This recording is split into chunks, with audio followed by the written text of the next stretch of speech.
در جستجوی حقیقت، روزنه به سوی آرامش روانی و امنیت ملی. به نام خدای علیم و حکیم امیدواریم که به برکت قرآن عظیم ذره از حکمت الهی به قلوب ما بنشینه و ما توانایی از این را داشته باشیم که رمز و راز طبیعت را کشف کنیم. در این راستا در خدمت دکتر صاحب نادر کبیری هستیم. ایشان متخصص داروساز است و همچنان پژوهشگر دینی است. در این مورد در قسمت چهارم سمینار ایشان میرسیم. مایک در خدمت شماست دکتر صاحب. باز در اولین فرصت کاظمی صاحب نوبت میتیم که سوال خود بکنیم. بفرمایید. بسم الله الرحمن الرحیم. با تقدیم سلام مجدد حضور دوستان گرامی، به ادامه صحبتام ما گفتیم بعض مسائلی که در نوشته های فقهای نظام وجود داره ما میخوانیم میبینیم. اگر حضرت آیت الله هاشمی تشریف میداشتن که منظور ما بود که بعض جملات که ما برشان بگیم که آیا ما صحیح فهمیدیم یا نه، یا چی معنا داره اینا، و مسائل همون صحبت ما جالبتر میشد. بر صورت انشاءالله اونا میشنوند باز در یک برنامه دگام که مسائل هنوز اگر خواستیم هنوز زیادتر کنجکاوی شود. در این قسمت باز میتونیم اختصاصی یک برنامه درست نه. حالا ما فقط طور مثال یکی دو سوال مطرح میکنم و از فقهای گرام ازام که در حقیقت 10-12 فقیر است جوابایشان میگم. اینا رو خود ما ببینیم که از این چی ما نتیجه میگیم. سوال شده که آیا الکل صنعتی و الکل طبی نجس است؟ معلومات قبلی که ما دادم، ما گفتم شما ببینید که الکل صنعتی ما بینش چی است. یعنی اصطلاح به درد ما نمیخوره، اصطلاح میمانه محتویش تغییر میخوره. یعنی اگر فقها از اصطلاح سوال جواب بتن، اگر سوا اصطلاح مان الکل صنعتی اما مواد جزش تغییر خورد، یک ماده دیگر شد، با چطور میشه؟ باید بفهمن که دیروز اون مواد جز الکل صنعتی بود اصلش، امروز این مواد است. سر مواد باید صحبت کنن که چی است. حالا ببینید سوال شده که الکل صنعتی و الکل طبی نجس است یا خیر. جواب اول این هر کدام از این جواب از یکی از فقها. اگر یقین نداشته باشید که از الکل مایع و مست کننده تهیه شده پاک. این حال خودتان ببینید. ما پیشتر گفتیم که اصلا همی الکل استعمال الکل اشتباه است. و الکل ها گروپ هست. کدام گروپ؟ گلاغا. کدام گلاغا؟ ببینید حالا نمیشه که یعنی اگر ببینید اگر یقین نداشته باشید، یقین داشتن مقلدی از کجا پیدا کنه که از الکل مایع و مست کننده تهیه شده باشد پاک است؟ اول که آدم نفهمه که اصلا در داخل الکل صنعتی یا الکل طبی چی است، درباره چی صحبت میشه. جواب دوم، الکل طبی و الکل صنعتی بنابر به احتیاط نجس است. این نجس معناش چی شد؟ این نجس از کجا آمد؟ مسئله که نجس عینی، نجس معنوی، نجس ظاهری انواعش است، اما یک جسم مادی که نه جان داره نه روح داره، ما فکر میکنم نجس معنوی رو سر دو ما مانده نمیتونیم. یعنی نجاستش یعنی چی؟ اصلا میتانول نجاست از کجا آمد؟ چی آمد؟ چی هستی؟ واضح نیست. و در اینجا بنابر احتیاط نجس است الکل طبی یا الکل صنعتی. بازم در اینجا کسی که جواب داده نفهمیده که الکل طبی ما بینش چی است، الکل صنعتی ما بینش چی است. الکل جواب داده، در حالی که اینجا درست نمیاد. اول باید آدم بفهمه که منظور از الکل چی است و داخل و الکلی که منظور است ماده مؤثر چی است که درباره از آدم صحبت کنیم. درباره احمد گلاغا صحبت میکنیم نه محمود گلاغا. میفهمی که احمد آدم خوب بود یا نبود، گلاغا ملقب شد دیگه. در اینجا کتل. جواب سوم، خیر پاک است. یعنی برای یه عالم فریخته طبی و صنعتی به تفاوت هر چیز پاک است. خب پاک است، درسته، یعنی پاک است. مسئله خوردن اینجا مطرح نیست، تنها مسئله نجاست و طهارت. جواب چهارم، اگر انسان نداند که مست کننده است یا نه پاک است. باز آن رو خود گم میکنه که جواب ولی ما این مست کننده چی، باز محتویش که چی بوده نمیفهمن، گنگ است. جواب پنجم، تمام اقسامش پاک است. یکی از فقهاتی که کار آسان و خوب آمد، درست آمد، من به این موافق هستم که الکل‌ها همش پاک است. هیچ اصلا الکل نجس ما نداره. این درسته. و چقدری در متن مطلب داخل است اینا بوشه من نمیفهم. جواب ششم، الکل چه صنعتی و چه طبی به تمامی اقسام پاک است یا به می شکل. جواب هفتم، الکل طبیعی و سنتی که انسان نمیداند از چیز مست کننده مایع گرفته شده است پاک است. همچنین ادوکلون و عطرها و داروهایی که با الکل طبیعی یا سنتی مخلوط است پاک است. خب پاکیش درست است. مثلا خوردن شما گفتیم کدامش ضرر داره کدامش میکشین اون را بجاش این مسئله جد. حالا ببینید در مجموع ما اینجا فقهای محترم و دو گروه یافتیم که همین مسئله را یکی میگه پاکه یکی میگه نجسه. خب پس معلوم میشه که این مسئله جواب اساسی اصلی عقیده اسلامی نیست. این جواب که اگر باشه باید یک جواب باشه. چرا؟ یک دین، یک جواب، یک فتوا، یک قرآن. اما یک دو جواب مختلف باشه معنی چیز که یک جوابای سلیقه‌ای است. جواب است که اگر کس به اندازه خودش که فهمید یک جواب میده و دیگر یک جواب میده. چرا؟ ما یک قرآن هدف خداوند عالم منظورشون یک معناست، یک تفسیره، نه 2 تا 3 تا 5 تا. باز ما در بینش انتخاب کنیم کدام شما قبول میکنیم. به نظر من این درست نیست.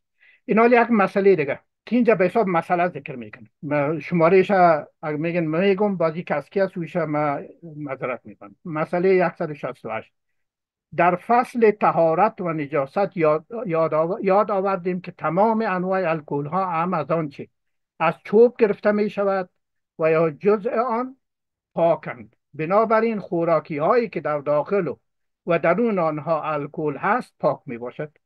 درست مسئله پاکی است. در اینجا ببینید مسئله چوب گفتیم الکل همو عرق چوب که کور میکنه میکشه دیگه خوردن در اونجا. ما در اینجا گفتم مسئله پاکی شد یعنی پاک است. حتی گفتم به اینجا یک مقالطه دیگه ببینید که با کسی که بفهمه برش کار اینجا مشکل میشه که میگه که خوراکی هایی که در داخل و درونش الکل است. باز اگر منظوری الکل چوب باشه الکل چوب در داخل خوراکی خودم میکشه. چرا قبلا جمله اولش گفته و هم از آن چه که از چوب گرفته میشود. یعنی پس الکل اینجا معلوم نشد که الکل منظور یه عالم فقیه چی است که میگه که اگر چوب هم باشه بخونین مثلا پاک است و میتونین یک شد. یعنی مغلق است. جواب داد. در مسئله 39 میگه دید دلچسب داره. اما انواع الکل های صنعتی هم از آن که از چوب گرفته شده باشد. مسئله چوب متوجه شما باشد. چوب کمون متانول که گفتیم از چوب گرفته شده باشد و یا از چیز دیگره پاکند. پس کلیه داروها و ادوکلون ها شکلات هایی که محتوی الکل صنعتی هستند پاکند. خب منال از اینجا ما برداشت میکنه که الکل صنعتی منظور از اون الکلی که متانول داره، الکل چوب داره، عرق چوب داره. خب در داروخانه چطور در دارو یک چیزی که انسان میکشه و کور میکنه در بین داروها الکل صنعتی که داخلش متانول است وجود داره. باید درست نشه و شما میتوانید از آنها استفاده کنید و حتی بخورید اگر درصد الکل جدا بسیار کم مثلا 2% باشه. ببینید در حالی گفتیم یک قطرهش هم حرام است نوشیدن و مسائل اینا است که تفصیل مسائل وجود داره. این چه تا 2% هم اجازه داده شد که بخورید. و دوم دیگه الکلی که از چوب گرفته شده در اینجا است. من تو فهمیدم که وارم میتونید بخورید. اگر در آلمان یک نفر به اساس نمی جمله برای الکل چوب بخوره و بمره برای نویسنده از همین جمله را یا چی را زیر تعقیب قانونی قرار میگیره. چرا تو نوشته کردی که الکل چوب هم میشه خورده شد و او کور میکنه و زهریش میکشه. این حال 2% یعنی گفته جدا کم باشه از 2% بالا نباشه. میفهمین 2% معادل 2 گرم اتانول در یک گیلاس 200 میلی متر 200 سی سی گلاس 200 سی سی معمولی داشته باشین. این حال در بین از 2 گرم اتانول یا شراب بندازین این اجازه دارین بکن. این معنای جمله. پس ما در اروپا آقای احمدی عزیز میفهمم در جای اون خود شما هر جایی که میرین در امریکا یا هر جایی یک چیزی میریم از یک دکان میخریم تا بالا میشه پرسان میکنیم که الکل داره الکل نداره یا دیگه ای 2% که حالا بر ما به درقت حلال باشه. اینا این دیگه عجیبه. اینا یک مسئله دیگر رو از یک فقیه بسیار بزرگوار دیگر سوال همی شده بود چی شراب خوردنش حرام و محکوم به نجاست است؟ الکل نجس و پاک کدام است؟ جواب شراب مایع مست کننده است که فقط از انگور گرفته می شود. یا اشتباه فقط از انگور گرفته می شود. بسیار منابع زیاد داره که گرفته می شود. اما مست کننده های مایع و جامدی که از غیر انگور گرفته می شود پاک است. و هم درست اینجا واضح نشد. اگر مثلا ایتانول باشه ایتانول چی از او ایتانول و این شراب فرق نمیکنه از کدام من به شما ایتانول میگیریم. یا پاکه یا نجس چتله. از انگور چتله، از دیگر منابع چیز و یا فقط بر صورت. اما خوردن و نوشیدن آنها جایز نیست. درست است که گفتیم.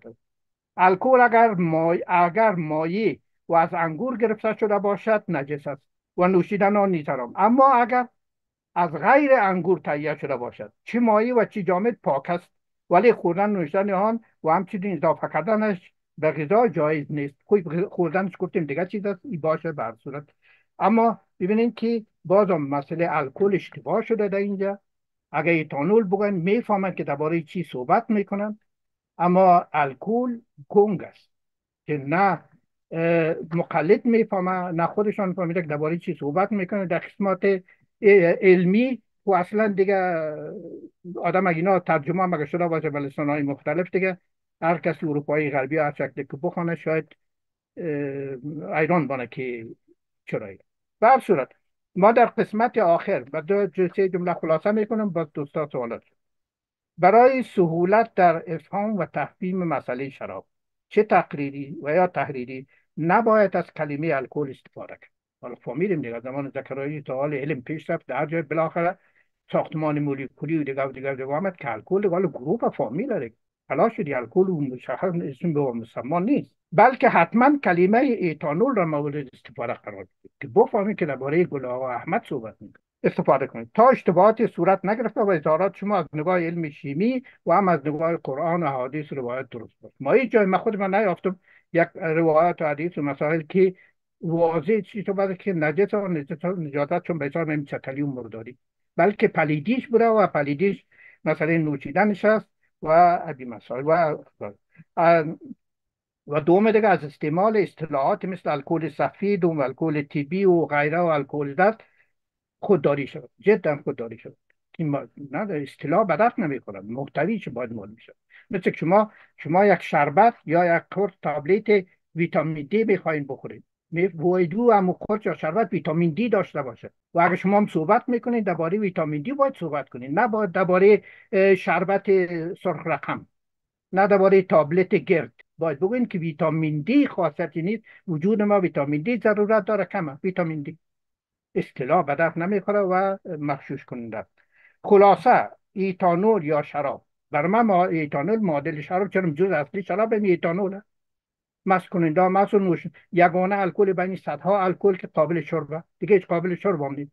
او جایی که الکل قابل شرب نیست، مست کننده نیست، اصلا آدم اگر نامش فهمید او درباره صحبت نمیکنه، جواب هم نمیده، میگه برادر ایره در چی مست کننده نیست، شرب جام نیست، برو. نمیشه که هر سوال بکنی و برو چون الکل میگن مغالطه میشه، نمیفهم که درباره چی جواب میده.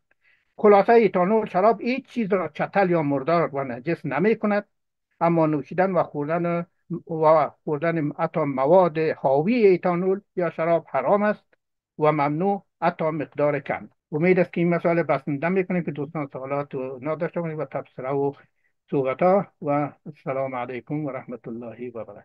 یا مانده نباشین، خیلی عالی بود، استفاده کردیم. در مجموع شما میخواین که فقه باید با تجدید نظر ارائه شود، آنچه که من برداشت کردم، و فقهای گرامی هم باید رشته بندی شود. مثلا یک تعداد فقها در مورد الکل وقتی فتوا میته باید بفهمه که الکل چیست به صورت علمی، وگرنه از این فتواها و اینا در دنیای غرب و در دنیایی که امروز مسلطه فکایی جور میشه. بسیار خوب. از کاظمی صاحب سوال میگیریم. دوستا اگر مختصر کنن، بعد انجینر صاحب احمدی، بعد دیپلمات ورزیده کشور ما عاطف صاحب که چهارشنبه بعدی نوبت ایشان آمد که در مورد دیپلماسی گپ بزن. کاظمی صاحب بفرمایید. از من فقط یک دفاعیه بود، یک توضیح، و اوی بود که دکتر صاحب فکر کردن که ما میگه استادا را قبول کردیم و تعمیم میدیم، موتور نبوده. ما همون چیزی را که در کتابا خواندیم امور قبول داریم. حرام محمد حرام میدانیم، حلالش حرام میدانیم، و مقدر که فقها بر ما گفته بود که نمی رجس من عمل شیطان، یک چیز پلیدی است از جزء اعمال شیطانی است، ما امور قبول داریم. یک نقل قول از استادا بود که به نظر من بر فرض که صحت داشته باشه یا پیامبر اسلام ناظر بر این مسئله بوده، بازم این اقرب به صواب بوده. و یک چیز بسیار خوب بوده، بر فرض که ناظر بر مسئله صدور شراب می بود. یه از این مسئله ما خیلی چیزا را تعبدی قبول داریم، روایات احادیث که موثق باشه اون را قبول داریم. در این قسمت ما هیچ وقت خدای نخواسته زبان درازی بر یک فقیه نمی کنیم، چی رسد بر اهل بیت عصمت و طهارت. نبیذ عبارت از شرابی است که از خرما جور میشه یا از شیره خرما جور میشه و در اصطلاح فقها این فقهای شیعی شاید به کار برد. در بازم فقها هم است، مثلا فقها فی قاف الف عین یم یک نوعی از شراب، البته از موز جور میشه، یک کیله یا به اصطلاح از جو، از گندم و از انگور و خیلی میوه های دیگه شراب جور میشه که خب فرهنگ ده خدا هم اشاره کرده بود به همین مسئله نبیذ او شراب از یک جای بشه شراب خرما تعریف کرده و بازم در مترادف شورده نوع شرابی که از انگور یا از موز یا اینا گرفته میشه. اما درستش است که مثلا نبیذ همون چیزی است که از خرما یا شیره خرما شرابی است که جور میشه. در قسمت مواد الکلی هم که دکتر سه بسیار مفصل مطالعه کردن، از ریشه یابی کرده از لحاظ تکنیکی و علمی و کیمیایی، یه قابل قدر است. اما خب با چیزی فقهایی در تعارض نیست. فقها فقط میگه اونمو چیزی که انسان مست میکنه و عقلش ضایع میکنه اونمو حرامه. البته اونا اندازهش ذکر نمیکنه. خب و این هر کس میفهمه که اندازهش هر چیزی که زیاد بود هرچی از حد بگذرد رسوا شود.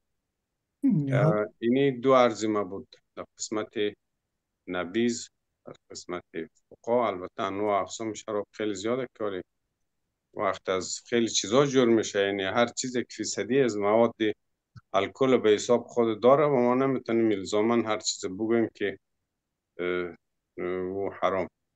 تشکر از توجهش. بسیار خوب. من اجازه میتونم مستقیم به یک بار یادم نرفت بفرمایید. ببخشید. بسیار تشکر از استاد کاظمی، موضوعات خوب ذکر کردن. مسائلی که ما از اهل بیت بگیریم، این مسائل است که اونمو اولو الالباب و راسخون فی العلم است که همه به او اعتقاد داریم. در از مشکل نظر به رأی و مسائل اونا اشتباه و هم ممکن خلاصا هستیم که باید این کار ما نکنیم. بر صورت و کل به یک لیست.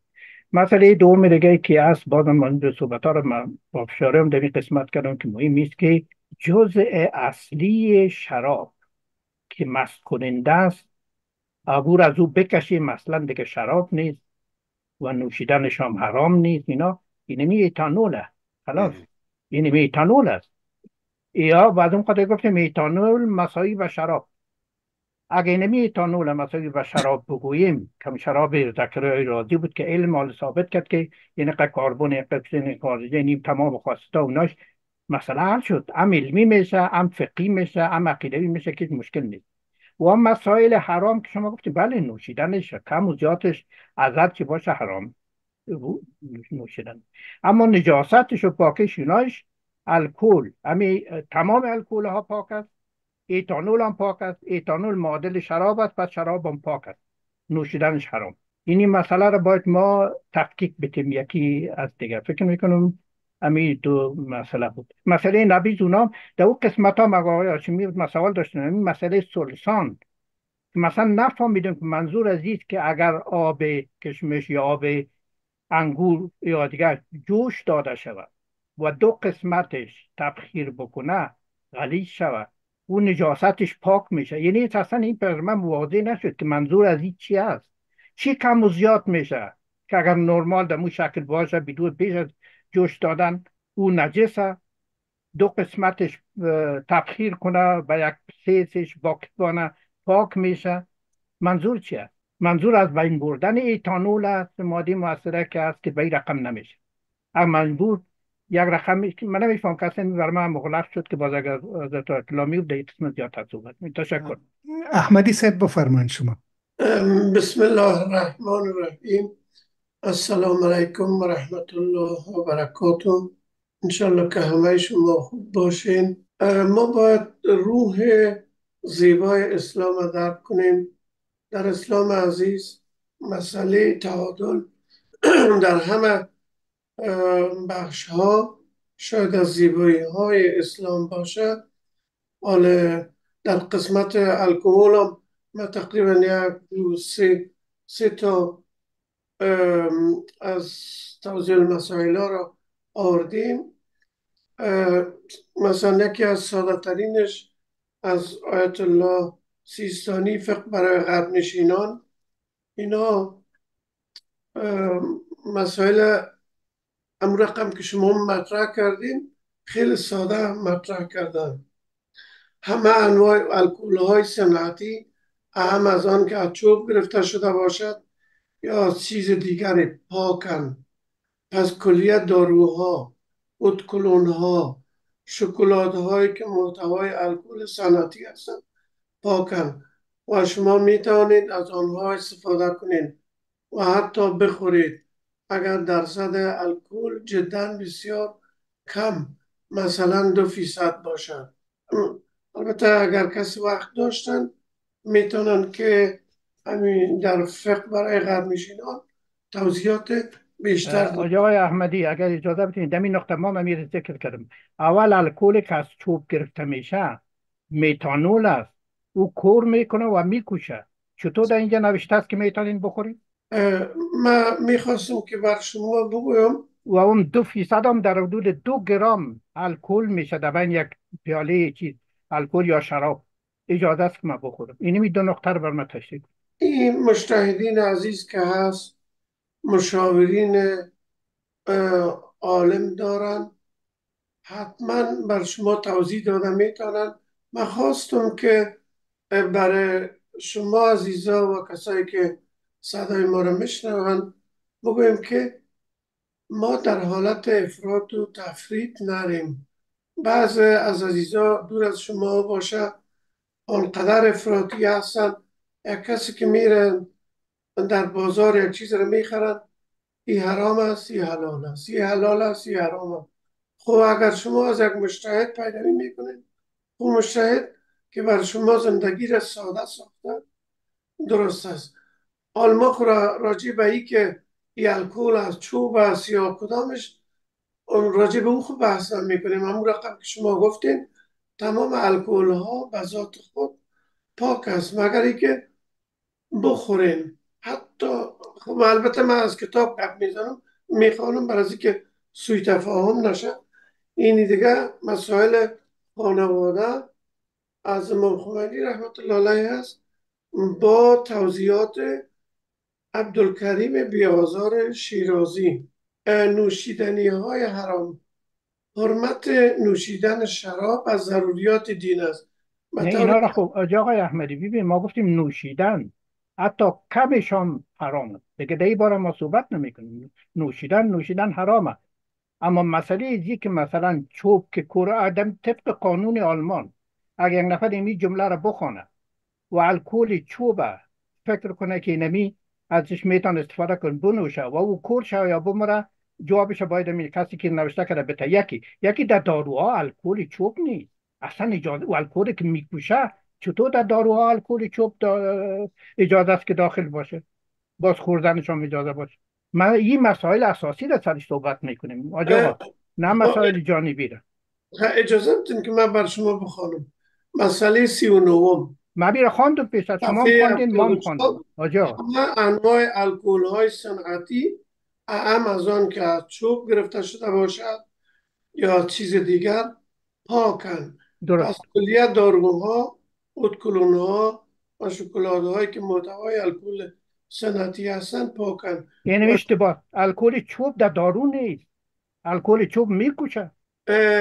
با اجازه شما انجینر صاحب احمدی، من تصور میکنم این بحث در محیطه تخصص دکتر صاحب کبیری است به خاطر که داروساز است. انتقادای هم که سر فتاوای مجتهدین نظام مورد کرده نه بر مبنای دشمنی بلکه به خاطر روشن شدن مسائل است. بله بله. اینجا دکتر صاحب به وضوح میگه که در دارو الکل چوب نیست، نام میگیره که فلانی الکل کشنده است ولی در فتوا هست که او پاک است. خب حتی اکثر الکل ها پاک کننده است، عفونت پاک بکنه. در ابتدا در مقدمه دکتر صاحب اشاره کرد که آیا این پاکی منظور روحی است یا جسمی است. در این موارد انشالله برنامه های با حضور آیت الله هاشمی خدا بله کنه بله. وقت داشته باشه ضبط میکنیم که شما هم تشریف برین. باز اونجا بحث میشه، بحث فقهی و فرمایشات شما هم بسیار کارایی داره. اصل منظور ما و شما نیستیم، اصل منظور مخاطباست که این برنامه رو میشنوه. بله. اگه اجازه آجا بتین. بله آجا، من خود مقدد هستم، دست فقها را میبوسم، از آن استفاده میگه. این مسئله دیگه چیه؟ به شخصیت ارتباط نداره، خدای نخواسته. وقتی که نظر است، نظر را انتقال این اجازه را باید آدم ما و شما داشته باشیم. شما یک چیز میگم باید آزادانه بگین این نظر شما غلط به این دلیل. این به شخصیت ما چی نداره آجا. خب نه فعلا شما باید بنده را به گپ زدن بانین.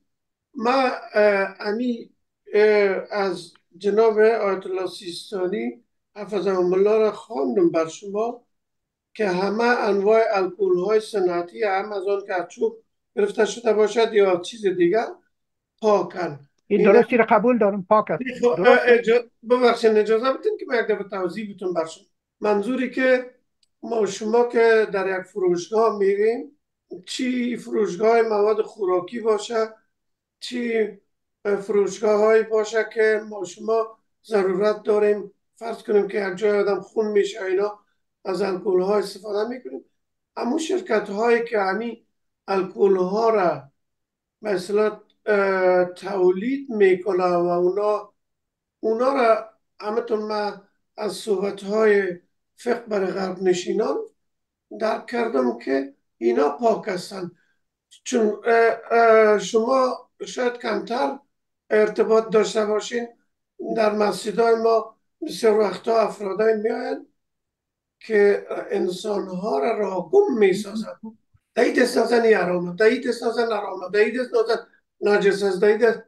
و اینال فرض کنیم که این توضیح مسائل قبلی از آقای قربان علی محقق، ای از آقای مثلا سیستانی و همتون در توضیح مسائل خانواده از امام خمینی، اینا که توضیح دادن میگن که همون کارهایی که حلال است ما حرام نکنیم، کارهایی که حرام است ما حلال نکنیم. و افراط و تفرید در قسمت استفاده یک مسائل افراط و تفرید نیست. امی الکل چوب، میتانول، هیچ وجه استفاده بر ضد عفونی و پاک کنندن نداره و خوردنش هم کور میکنه، میکشه. شما بیشتر تقریبا 4-5 نوع الکل نام گرفتین و منطقی هم صحبت کردین که تمام از اینا پاک هستن. پاک بودن غیر نوشیدنش هست آقا. خونی پاک یعنی منظور که دست شما بخوره؟ بله پاک هست. بله حتی میتونید سر امروز نماز هم بخونید اگر سر لباستون باشه، حتی شراب هم سر لباس به نماز بخونید پاک است. ما نمیره ولی پاکیش ما خلاص پاک است. اما نوشیدن که نوشته که در الکل چوب میتونید نتا بخورید در دارو آمد اشتباه. در دارو الکل چوب اصلا نیست. خب پس شما انجینر صاحب احمدی بنویسید، اونا حتما جواب میگه. خب تشکر از شما و از این توجه و دقت شما. فقط در مباحثی که دکتر صاحب آیت الله هاشمی داره من شما رو هم دعوت میکنم اونجا میتونین نظرات خود بگوین، چون اونجا بحث فقهی میشه. فعلا دمی سر الکل بپیچیم و سوالای دیگر رو بگیریم.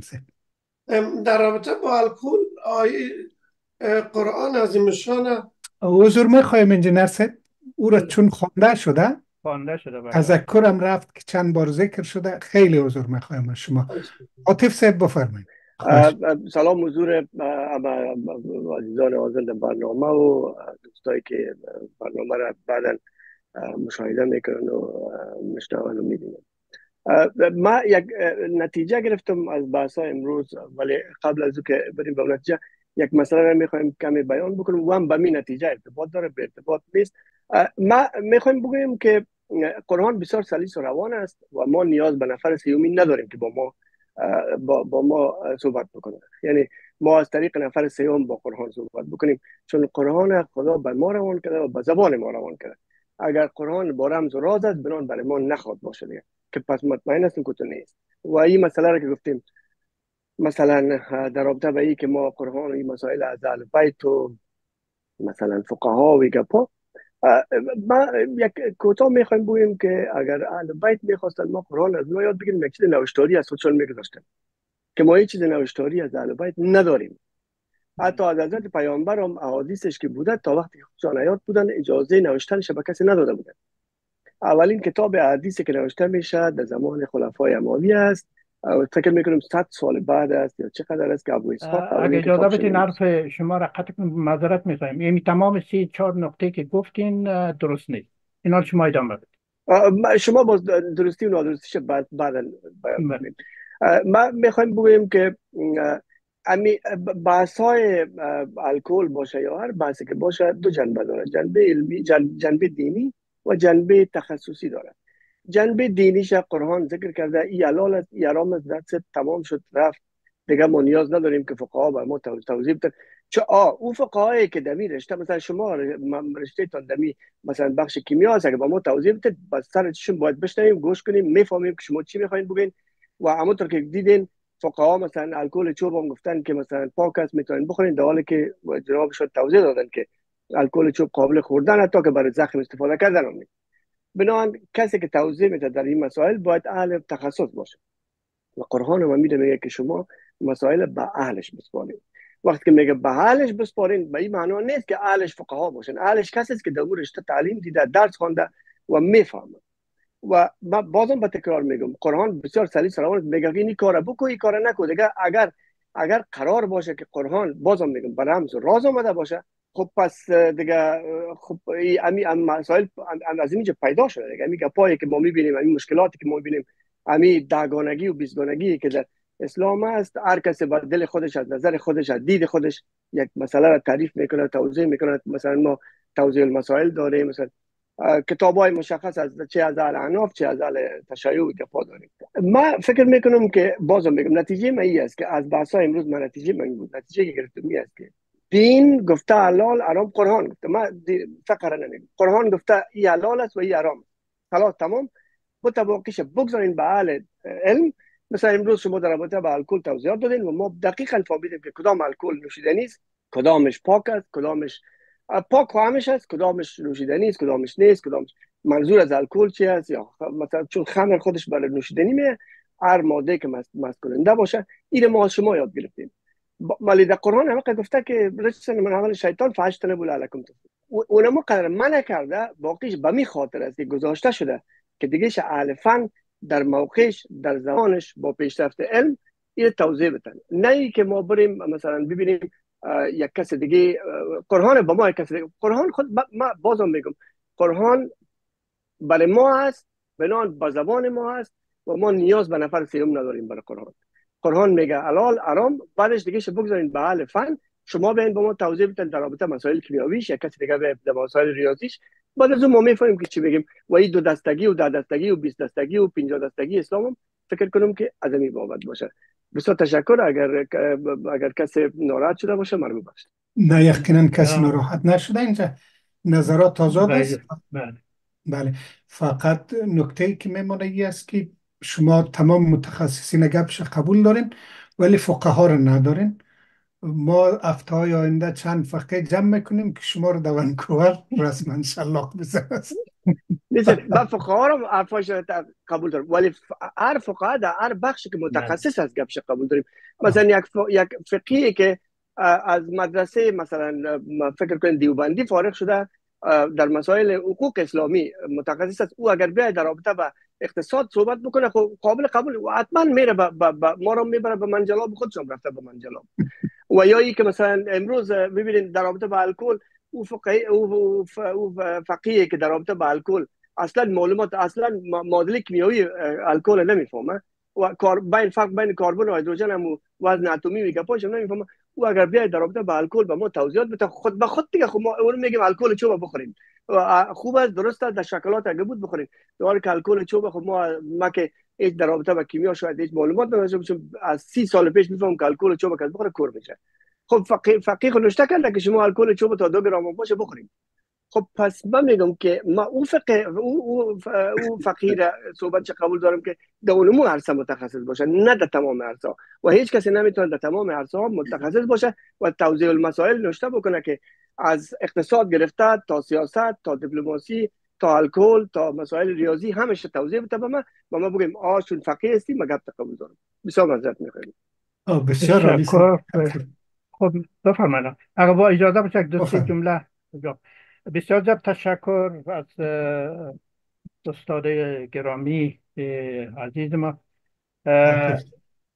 عاطف صاحب. بله، ما صحبت های شما بسیار عالی، بسیار خوبه. من در چند جمله مختصر جواب میتونم و یک پیشنهاد دارم. اولی که خب بر صورت عقیده است و مسئله قرآن هم از نگاه ثابت میتونیم بکنیم و از فرمایشات خود حضرت پیغمبر. غیر معصوم، اگر کسی معصوم هم قبول نداره باشه بجاش دوباره صحبت نمی کنیم. انسان ناها کلش ممکن الخطا است. حتی امو عالمه که از علم تجربی یک حرف میگه بسیار کم زمان اتفاق میفته که تا باخر هم حرفش درست باشه و چی. و در مسائل فقهی و مسائل دیگه خب اصلا اینه حتی ادعا نمیکنن که می جواب ما درسته، جواب 3 نفر دیگه غلطه. میگن والله اعلم، یعنی خدا میفهمه. جواب میگن هر کجا.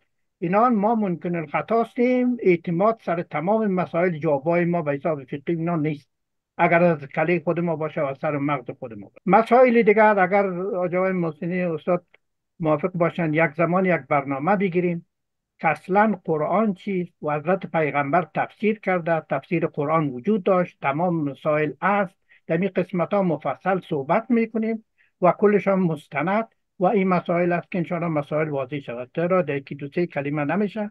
مسائل است که ما احتیاج داریم. مثلا تصور کنید شما مدیر یک مکتب هستین، مدیر یک فابریک هستین یا مؤسسه هستین.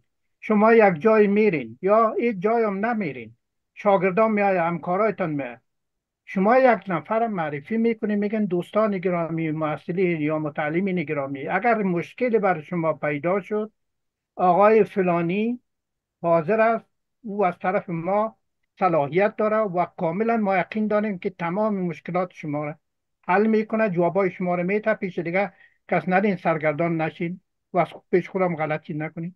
حتما این کار شما میکنین، ما میکنیم که معرفی برای سرگردان نشد. همکارای ما متعلمین دیگه.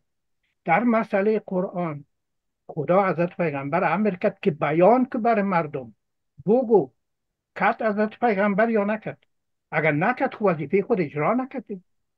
اگر کرد پس کرد، درست است که کرد و مسائل حل و فصل شد.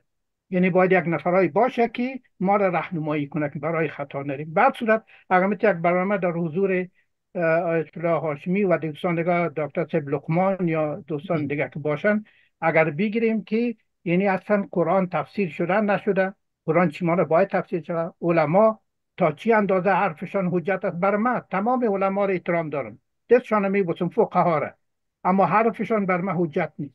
بسیار خوب. اونمو حرفی که عقل ما باشه، عقل ما لحظه دیگه گفتین، ولی عقل ما و اساساتی که ما دارم که فرمایشات حضرت پیغمبر و معصومینی که ما به عقیده دارم، اگر دو یک چیز پیدا کنم که ما به او عقیده میکنم، از اینکه یک عالم مثلا بگویه و حرفش مطابق این مسائل نباشه. تشکر. یکی که گفتین که تفسیر قرآن از طرف حضرت پیامبر شده، ما گمان نمی کنم که یک همچین چیز وجود داشته باشه به عنوان تفسیر قرآن از طرف حضرت پیامبر. و از بازم به تکرار میگم از دمی پروگرامی که اختصاصی به انشالله مفصل با اسناد صحبت میکنم. امی فکر کنم هیچ سند وجود نداره که شما بتونین سند ارائه بکنین که حضرت پیامبر قرآن تفسیر کرده باشه. و حتی حدیث شما معمول که بر شما فرمود گفتم حدیث حضرت پیامبر 100 سال بعد از حضرت پیامبر ببینید حضرت یک جواب بتونید هم به حرف مستقیم حرفتان. حضرت پیغمبر گفته اگر شما قبول دارین که انا مدینه العلم علی بابها، درسته؟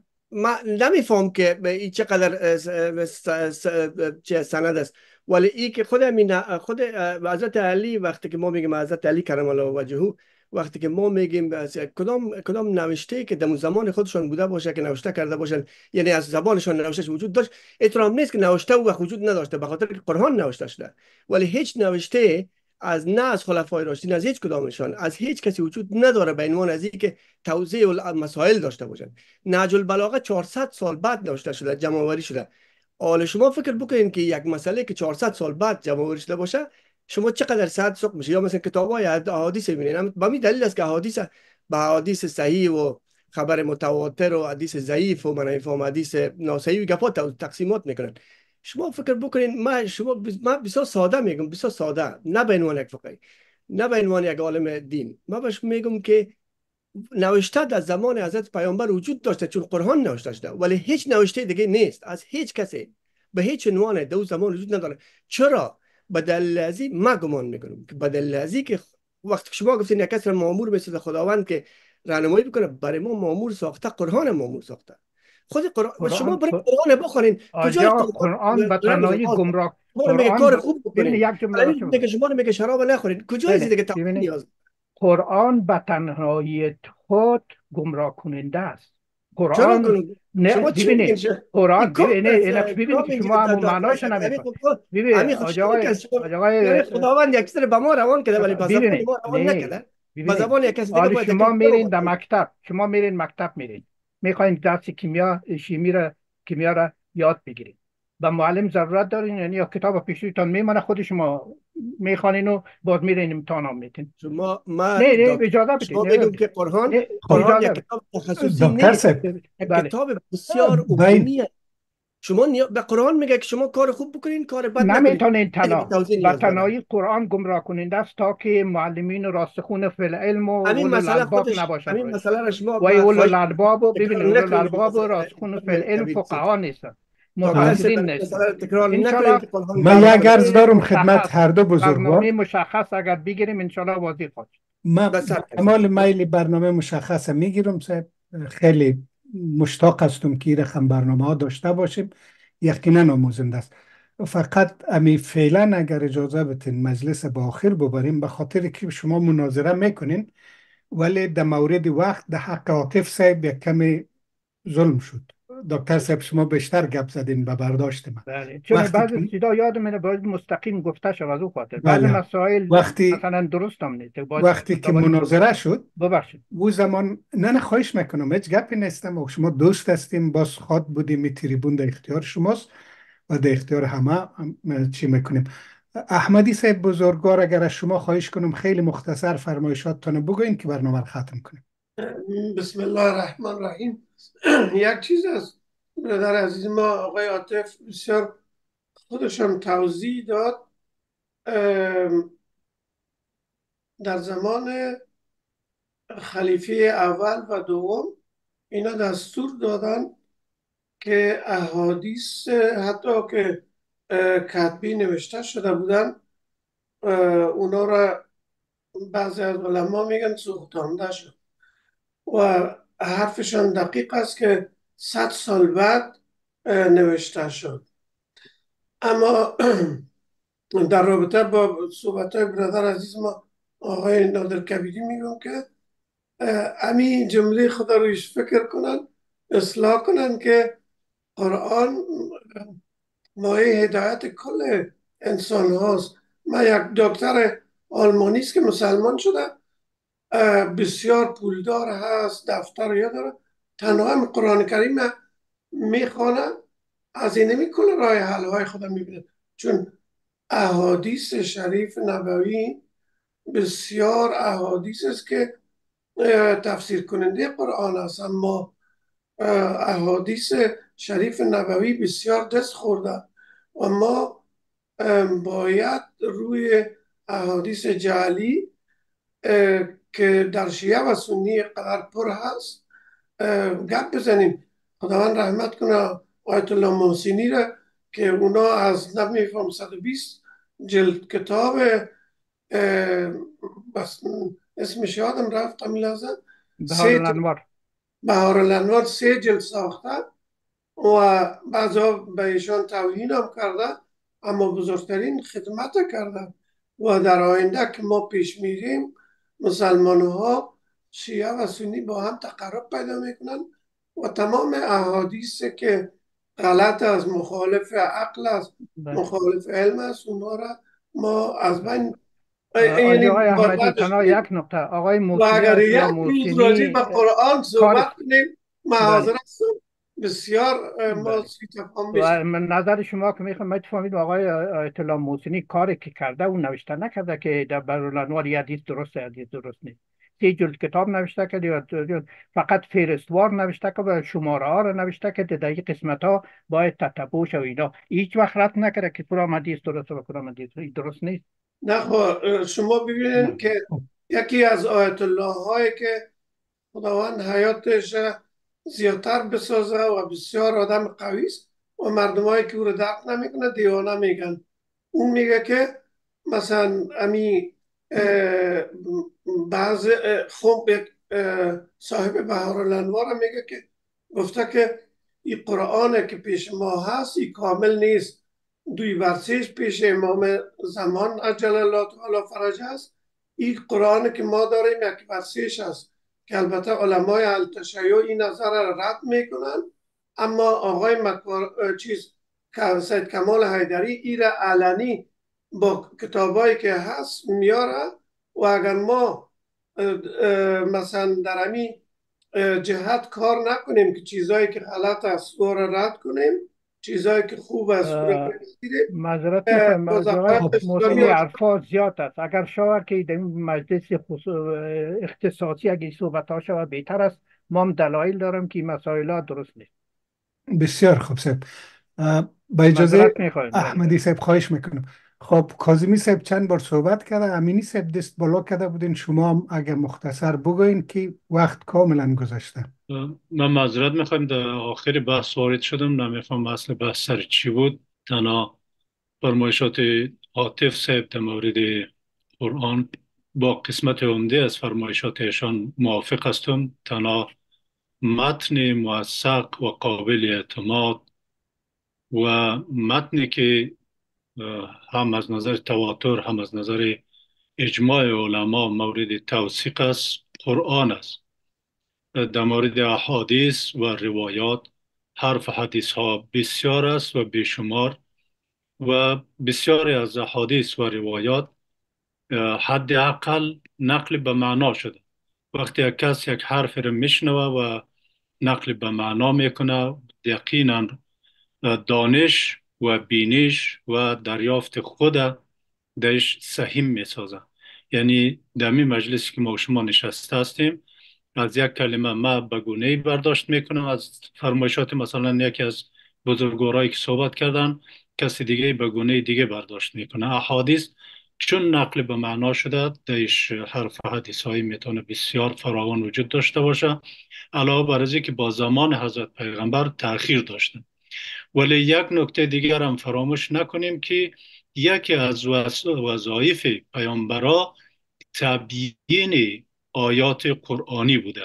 ما آیه 4 سوره ابراهیم خدمت شما عرض میکنم که قرائت میکنم که در این آیه میگه و ما ارسلنا من رسول الا بلسان قومه. هیچ رسولی را نفرستادیم مگر که به زبان قوم خود صحبت کنه. چرا به زبان قوم خود صحبت کنه؟ لیبین لهم. لام در عربی کسایی که تسلط داره میفهمن، لام لیبین دلیل بیان علت میکنه. به این علت میگه هر رسول به زبان قومش فرستادیم لیبین لهم فیضل الله ما یشاء و یهدی ما یشاء.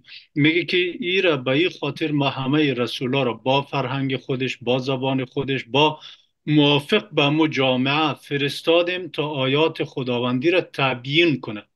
تبیین همون بیان روشن یا توضیح دادن یا به اصطلاح امروز تفسیر کردن است، تا آیات خداوندی را تبیین کنه. با که قرآن خود آیات بینات میگه، با که قرآن برای عموم است، ان یسرنا القرآن للذکر فهل من مدکر. این آیات در قرآن بسیار فراوان است که قرآن یک متن آسان است، همه میتونه از اونا چیزایی رو دریافت کنه. ولی بعض مواقع مواردی هست نکات غامیزی داره که اونا نیاز به تبیین حضرت پیغمبر داره و زیاد تبیینایی که در متون مذهبی آمده در همه مذاهب اسلامی همه از تبیین حضرت رسول است، یعنی بیان مطلب قرآن و واضح ساختن مطالب قرآن. همین تذکر میخواستم عرض کنم. اگر چنین برنامه بعداً توفیق داد خدا که برگزار شد، باز مفصل تر صحبت میکنم. معذرت میخوایم که در آخر وقت وارد شدیم. تشکر از همه بزرگوارا. ارائه بسیار عالمانه دکتر صاحب کبیری در مورد الکل و همچنین توجه سایر بزرگوارا و حوصله مندیشان. من یک نکته را از جمشید کاشانی در حین مباحث یا جریان بحث های دوستا یادم آمد. جمشید کاشانی میگه وقتی ما انسان ها میخواهیم به عرفان اسلامی پی ببریم، باید به کنه ذات پی ببریم و در کنه ذات ما پی برده نمیتونیم چون ضعیف هستیم. بنابراین در قدم اول ما حجاب را که پاره میکنیم حجاب جهل است و او خیلی آسان است، اما وقتی به علم میرسیم در اینجاست که ما حجاب پی حجاب باید پاره کنیم تا اندکی به کنه ذات پی ببریم و تازه او را هم که پی میبریم ما بازم چون عاجز هستیم بسیار اندک است نسبت به ذات باری تعالی جلت عظمته. بسیار تشکر از حوصله مندی همه بزرگوارا. امیدواریم که کل دوستا چهارشنبه آینده سر ساعت بیاید که دیپلمات خدوم واقعا خادم است، واقعا صادق است و بسیار عارف است. اینا سمینار میته برای ما و شما در مورد از اینکه دیپلماسی چیست و باز سوالا را حتما خودشان رایی میکنه. و تشکر از بیننده های عزیز و گرامی که روز به روز رادیو کتاب تقویت میکنن، نظر میتن، میاین گوش میکنن و خوبیشی است که ما اگر مستمع اندک هم داریم اکثرا اهل درد و درک است. من باب مثال امو دختره که از کابل ارتباط گرفته بود، بنده خدا زوم اونجا روشن نمیشه، مشکل داره، با اشتیاق تمام صدا را از طریق واتساپ گوش میکرد. و همچنان تقاضای همیشگی ما از بیننده های گرامی لایک، سابسکرایب، انتقاد و نظر فراموش نکنین. ما محدودیت مذهبی نداریم. شما میتونین از مذاهب خود به فصیح ترین زبان تبلیغ کنین، ولی هیچ اهانت را به هیچ مذهب دیگه پذیرا نیستیم. بنابراین آزادی بیان همی است. تا دیدار بعد، خدا حافظ. اما رادیو کتاب نیاز نسل امروز و فردا.